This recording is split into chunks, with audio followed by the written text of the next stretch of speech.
what's up once again mga kabarangay? Magandang gabi sa inyong lahat. Sa mga oras ng ito ay ginagawa na ng ating sangguniang barangay ang isang malaking proyekto para sa ating daan. At yun nga ay pinangungunahan ng ating punong barangay, si Captain Art Lirio, ang paghiram sa ating City Government of Tanawan, sa ating BDRRMO office doon sa Tanawan, CDRRMO rather. At nagpapasalamat tayo ng malaki sa ating kagalang-galang na konsihala Chevy Mengito sa pagpapahiram sa atin ng ating fire truck.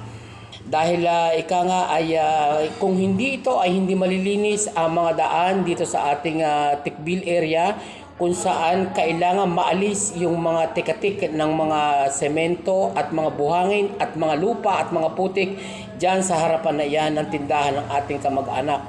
At talaga namang kailangan maalis yan upang pagkapit ng semento na ipapalitada sa ating daan dahil under construction ng iba nating mga daan. So naisip ng ating sanggunian na manghiram ng fire truck sa ating galang-galang na punong lungsod. At nagpapasalamat nga tayo kay Mayor Sunny Collantes at kay Konsehala Chevy Mengito sa pagpapahiram sa atin ng fire truck na iyan, at kung saan ang ating turbo water supply na yan ay malakas na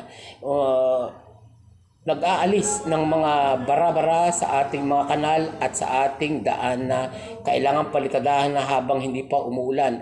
At iyan ay isang malaking proyekto ng ating barangay upang ang ating mga lubak-lubak na medyo tapsi-tapsi na daan ay ating mapatungan bago dumating ang panahon ng tag-ulan. At yan ay malaking tulong at kasama ang Captain Action Team at ang ating mga barangay police sa pangunguna ni Hepe ay naririto at kaalinsabay ng ating proyekto ay talaga namang kailangan ang daan na yan ay makumpuni sa lalong madaling panahon dahil hindi kakapit ang sementong ipapasta natin sa mga lubak-lubak na daan kung hindi natin gagamitan ng turbo water supply na yan. Dahil malakas ang power niyan at malakas ang buga ng tubig, so kailangan iyan natin ilagay at gamitin sa daan na ating nakikita sa kasalukuyan. At ito nga ay kaalinsunod sa ating pagkapatupad ng ating road project dito. At akala nga ng mga kapitbahay natin diyan at ng mga mamamayan sa Tikbil ay may sunog. Hindi po sunog yan mga kabarangay. Yan po ay paglilinis ng daan upang pagka nilagyan natin ng tapsi, yung mga tapsing yan, rather, pag nilagyan natin ng palitada ng semento ay pakapit bukas. So kailangan malinis yan ng malinis at walang mga putik at walang mga lumang what we call this semento na nakatipak dyan, dahil kuhang-kuha ang mga nakatipak na semento dyan na medyo umahuna na at mga gato na sa pag-i-spray ng ating fire truck na yan. At dyan nga sa kasalukuyan ay medyo nagkaka-traffic dahil nga medyo naaabala. So pasintabi po at pasensya na po sa mga motorista ngayong gabi ito na dumaan na dahil kailangan po maisagawa yan dahil gabi ay kailangan hindi masyadong mainit ang panahon, dahil kung araw gagawin yan napakainit ho. At ito po ay kaugnay ng ating proyekto. Sa mga huling nanonood ng bidyong ito po ay isang proyekto para sa ating daan na kailangan pong malagyan ng tapal at mapalitadahan bago dumating ang tag-ulan. So yan nga, may 3 drum pa yan na laman yung ating fire truck na yan. At pagkatapos nga niyan ay ating pang refill diyan sa ating Balele Waterworks, linya ng Balele Waterworks, ang ating fire truck na ginamit sa gabing ito. At kasalukuyan pong binobomba ng bumbero ang ating daan. At katabi ni Kapitan Art Lirio ang bumbero upang dahil talagang pag hindi natin natapalan iyang daan na yan ng semento ay lalong lalaki ang bitak-bitak ng ating daan. So kailangan masolusyonan niya sa lalong madaling panahon, at yan nga naisip ng ating sanggunian. At malaking bagay ang pag-aalis ng mga duming iyan sa ibabaw ng ating daan upang malakas at makapit ang ating ilalagay na palitada ng semento. At kalinsunod dyan ang ating road project for this year ay kailangan may isakatuparan yan dahil marami pa tayong mga nakalinyang project na kailangan may sagawa dito sa ating barangay. So pasensya na po doon sa mga natatraffic ngayong oras na ito dahil ito po ay kailangan may isakatuparan na ngayong gabi at bukas po at sa mga susunod na araw ay may palidadahan yan. So pasensya na po sa mga na-traffic at talagang ganyan lamang po talaga ang ilang minuto lang naman yan at ilang oras na gagawin upang maklear ang daan natin sa kasalukuyan at itinuturo na nga ni Kapitan kung saan ang linya at kung saan ang way na kailangan malinisan at matapalan na sa lalong madaling panahon. At nagpapasalamat tayo sa mga iba pa natin mga kasamahan dyan na umagapay at sumubaybay sa atin habang ginagawa natin ang proyektong yan at pag yan na tuyo ngayong magdamag ay baka bukas ay tapalan na. At talagang special shoutout po sa ating konsihala, kagalang-galang na Chevy Mingito sa pagpapahiram sa atin ng fire truck na iyan na inabala pa natin ngayong gabi. At yan po ay talagang kailangan maisakatuparan sa lalong madaling panahon.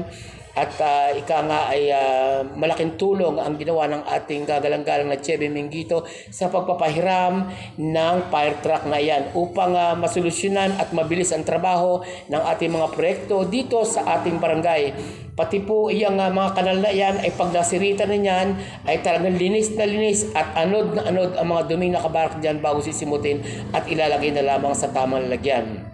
So nagka-traffic na nga at nagka-bolbol ang traffic sa parting yan ng may tikbil at sa kasalukuyan ay medyo paubos na ang tubig. So nag-refill po tayo dyan ngayong gabi rin at hindi ko na lang pinakita sa inyo ang iba pa mga kaganapan dahil ito ay gabi na at medyo kailangan pong mailagay na po iyang mga dapat paglagyan ng tubig dito sa ating paglilinisan ng ating daan. So kailangan po iyan ay matakpan at mapalitadahan sa lalong madaling panahon para pagdating ng tag-ulan ay hindi masyadong mahirapan ang ating mga commuters at ang ating mga motorista sa pagdaan sa lugar na yan, nalilinis at matapalan ng semento sa lalong madaling panahon.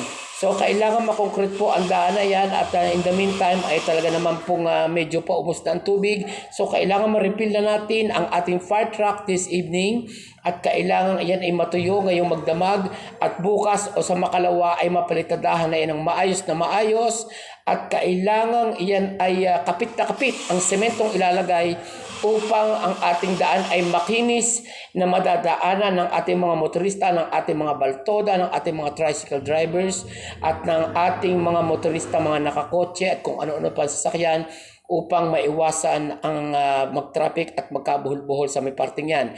Dahil yun ay malaking abala kung hindi natin matatapalan sa lalong madaling panahon ang daan na yan at kailangan matapalan yan as soon as possible din dahil ang mga dumadaan nating mga karatig barangay ay medyo naaasiwa diyan sa daan na yan. So kailangan matapalan yan at maisakatuparan ng ating sangguniang barangay ang proyektong iyan sa lalong madaling panahon bago sumapit ang tag-ulan.